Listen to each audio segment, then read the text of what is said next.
Hello दोस्तों, कैसे हैं आप सभी। उम्मीद करते हैं अच्छे होंगे। दोस्तों आज हम लोगों ने लिया है अपवर्तन, क्रांतिक कोण और पूर्णांतरिक परावर्तन। ध्यान देंगे अपवर्तन क्या है। जब प्रकाश किरण किसी एक माध्यम से दूसरे माध्यम में प्रवेश करती है तो अपने मार्ग से विचलित हो जाती है और यही विचलन की घटना ध्यान देंगे क्या कहलाती है, प्रकाश का अपवर्तन। ठीक है, एक सघन माध्यम ध्यान देंगे है, सघन माध्यम से प्रकाश किरण जो आ रही है वो आपतित किरण है और ध्यान देंगे जो सतह से क्या हो रही है, ये इस डायरेक्शन में अपनी दिशा में क्या हो रही है, ये मुड़ जा रही है, यानी अवलंब से दूर हट रही है। ध्यान देंगे ये प्रकाश की विचलन जो किरण है इसको हम लोग बोलेंगे अपवर्तित किरण। और ध्यान देंगे ये जब सघन माध्यम से प्रकाश की किरण जब विरल माध्यम में प्रवेश करती है तो अविलंब से दूर हटती है। जस्ट इसका उल्टा कर दूं मैं, यानी विरल माध्यम से प्रकाश की किरण को क्या करूं मैं, सघन माध्यम में भेजूं तो अविलंब की ओर क्या हो जाएगी, झुक जाएगी या मुड़ जाएगी। ठीक है, ये हमारा जो कोण आई है वो हमारा कौन सा कोण है, ये आपतन कोण है और कोण आर हमारा कैसा है, अपवर्तन कोण है। ठीक है, और एक चीज, कुछ उदाहरण भी इसके बहुत ही फेमस होते हैं और जो परीक्षा में पूछे जाते हैं, ठीक है, बहुत ही महत्वपूर्ण होते हैं। जैसे कि अगर आप लोगों ने देखा होगा कि जल में कोई गिलास में क्या किया होगा, आप लोगों ने पेंसिल वगैरह या लकड़ी वगैरह डाली होगी तो थोड़ी सी मुड़ी हुई दिखाई देती है। तो मुड़ने का कारण ध्यान देंगे अपवर्तन ही है, क्योंकि प्रकाश की किरण ध्यान देंगे हवा में कुछ अलग चाल है उसकी और पानी में उसकी चाल कुछ अलग हो जा रही है, इस वजह से ध्यान देंगे आपको मुड़ी नजर आएगी। सिक्का ध्यान देंगे आप लोगों ने देखा होगा, गिलास वगैरह में सिक्का वगैरह आप लोग डाल के देखे होंगे तो सिक्का ध्यान देंगे अपनी वास्तविक गहराई से थोड़ा सा ऊपर उठा हुआ प्रतीत होता है, ये भी अपवर्तन का ही उदाहरण है। इसके अलावा मैं बात करूं, आपको तारे टिमटिमाते दिखाए देते हैं, वास्तविक रूप में तारे टिमटिमाते दिखाई दे रहे हैं। कारण यही है कि जब प्रकाश की चाल जान देंगे निर्वात में कुछ अलग है और जब हमारे वायुमंडल में जब प्रवेश किया प्रकाश तो उसकी चाल कुछ अलग हो गई। इस वजह से जान देंगे दोनों में अंतर होने की वजह से जान देंगे हमें तारे टिमटिमाते हुए दिखाई देते हैं। क्रांतिक कोण क्या है, जान देंगे जब हमारा सघन माध्यम में, इसको हम लोग बोलते हैं सघन माध्यम में बना हुआ आपतन कोण। ध्यान देंगे सघन माध्यम में जो आपतन कोण हमारा आई है इसको हम लोग ध्यान देंगे क्रांतिक कोण कहेंगे। कब कहेंगे, जब ध्यान देंगे विरल माध्यम में जो ये हमारा अपवर्तन कोण है, ये वाला, ये हमारा जो अपवर्तन कोण है ये कितना हो जाए, 90 डिग्री हो जाए, है ना। यानी आप कह सकते हैं कि सघन माध्यम में बना हुआ आपतन कोण जिसके लिए विरल माध्यम में जो अपवर्तन कोण का मान होना चाहिए वो क्या होना चाहिए, 90 डिग्री होना चाहिए। कहने का मतलब क्या है कि प्रकाश की किरण आई और इस सतह से ध्यान देंगे जब टकराई, यानी आपतन बिंदु से क्या हो रहा है वो सतह पर क्या करे, इस विरल माध्यम के सापेक्ष 90 डिग्री का कोण बना ले, तो उस कंडीशन में जो हमारा कोण आई होगा यानी आपतन कोण होगा वो हमारा कहलाएगा क्या,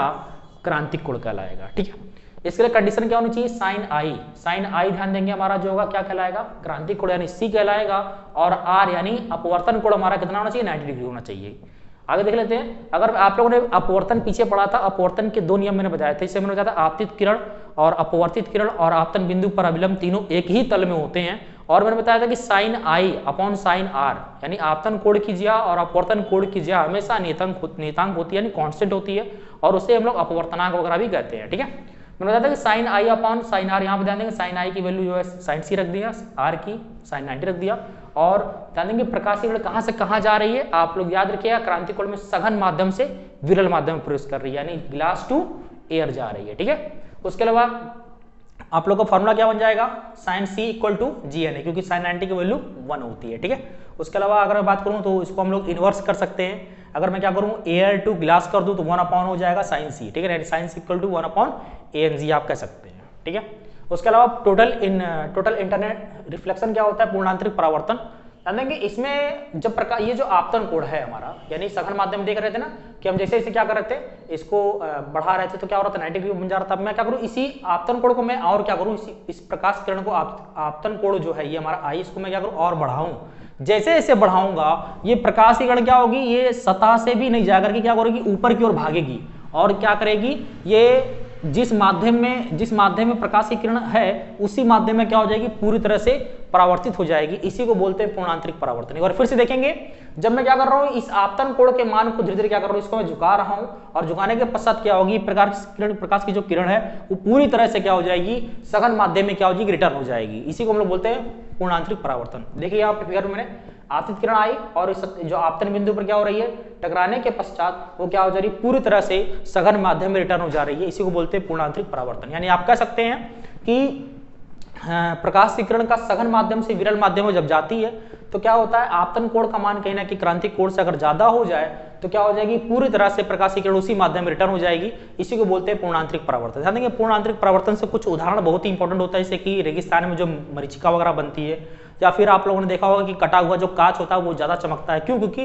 प्रकाश की किरण जिस माध्यम से जा रही है उसी माध्यम में वापस आ जा रही है, वो कांच के अंदर या कह सकते हैं कि उसके अंदर कहीं ना कहीं जा ही नहीं पा रही है, इस वजह से कांच आपको ज्यादा चमकता हुआ दिखाया जाता है। इसके अलावा कांच में पड़ी हुई दरार, यानी यदि जो है कांच में अगर दरार पड़ी हुई है तो भी हमें चमकती हुई प्रतीत होती है। ये भी कारण किसका है? पूर्णांतरिक परावर्तन का। इसके अलावा आप लोग याद रखिएगा कौन सा, ऑप्टिकल फाइबर, इसको हम लोग बोलते हैं प्रकाशिक तंतु। ऑप्टिकल फाइबर भी ध्यान देंगे, बहुत सारा पूछता है, क्योंकि ऑप्टिकल फाइबर ध्यान देंगे एक तंतुनुमा संरचना होती है। इसमें क्या करते हैं, प्रकाश की चाल जो होती है उसको, प्रकाश की चाल और तरंगदैर्घ्य बिना परिवर्तित किए एक वक्री मार्ग से हम लोग कहने की गुजारते हैं, है ना। आप सब लोग जानते हैं कि प्रकाश जो है सीधी रेखा में चलता है, तो इस एक तंतु होता है उसमें क्या करते हैं, टोटल इंटरनल रिफ्लेक्शन के थ्रू यानी पूर्णांतरिक परावर्तन करके प्रकाश को एक जगह से दूसरी जगह हम लोग भेज पाते हैं। तो ये याद रखिएगा, टोटल ऑप्टिकल फाइबर यानी प्रकाशिक तंतु में भी क्या करते हैं हम लोग, पूर्णांतरिक परावर्तन की सहायता से ही प्रकाश की किरणों को एक स्थान से दूसरे स्थान तक भेजते हैं। इस ऑप्टिकल फाइबर का प्रयोग हम लोग कई जगह करते हैं, जैसे संचार क्षेत्र में हो गया, या फिर अगर बात करूँ कोई डॉक्टरी क्षेत्र में, जैसे कि हम लोग किसी पेशेंट के अंदर की जो बॉडी की चीजें पार्ट है उसको देखने में हम लोग करते हैं, है ना। तो इन सब चीजों का हम लोग प्रयोग करते हैं।